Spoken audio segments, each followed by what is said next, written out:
Dear comrades, today we are conducting the final part of the strategic exercise. Zapad 2025. The purpose of the exercise is to practice all necessary elements for the unconditional protection of sovereignty, territorial integrity, and defense against any aggression of the Union State. The events are taking place at 41 training grounds. Yes, 100,000 military personnel are participating. So it will involve, and is already involving, about 10,000 weapon systems and equipment. Moreover, all of this is modern equipment used in practical combat operations. And the exercise plans are based on an experience gained during the special military operations. So, as I already mentioned, 10,000 pieces of various equipment. Among them, 333 aircraft, including tactical aviation, strategic aviation, and military transport aviation.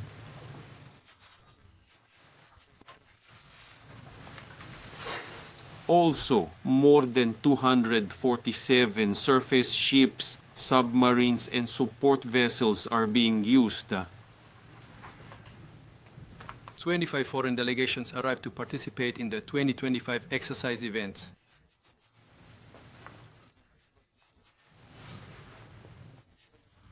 Sixteen of them sent representatives and 6 sent military contingents to participate in the events within the framework of the strategic exercise.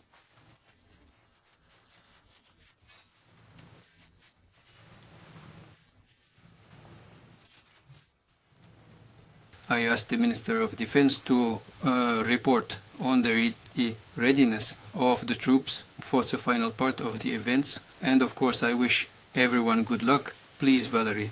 Comrade Supreme Commander-in-Chief of the Armed Forces of the Russian Federation, I report.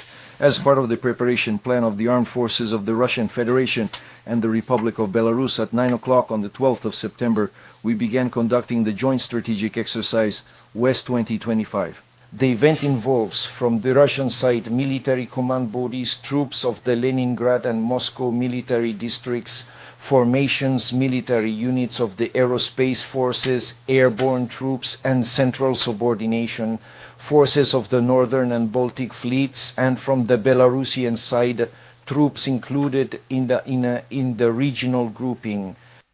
In addition, military contingents and operational groups from foreign defense departments are participating in the exercise. Training tasks are being carried out within the framework of operations of troop groupings, forces in the western and northwestern strategic directions, as well as a coalition grouping of troops from foreign states in the notional Nizhny Novgorod direction. The troops and forces are ready for the active phase of practical actions. The Deputy Minister of Defense, Army General Yevgorov Dinasbek Mamatgirievich, will report on the exercise plan. Comrade Supreme Commander-in-Chief, according to the exercise plan, the joint group of forces has been repelling a large-scale military aggression in the Western theater of operations since the 4th of September.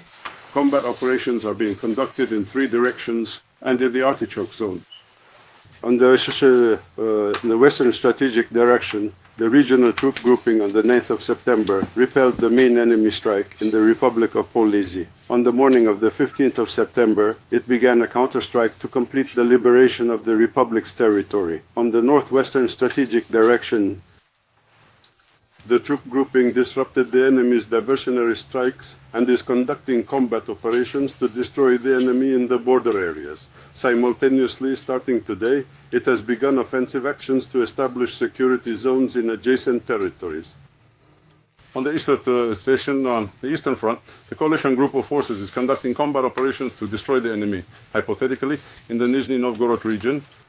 The Northern and Baltic fleets are successfully accomplishing tasks to ensure dominance in the Barents and Baltic seas. The Baltic fleet has struck enemy amphibious landings. Today, the landing of a naval assault is being practically rehearsed at the Kamelevka training ground and the pier front of the port of Pionersky.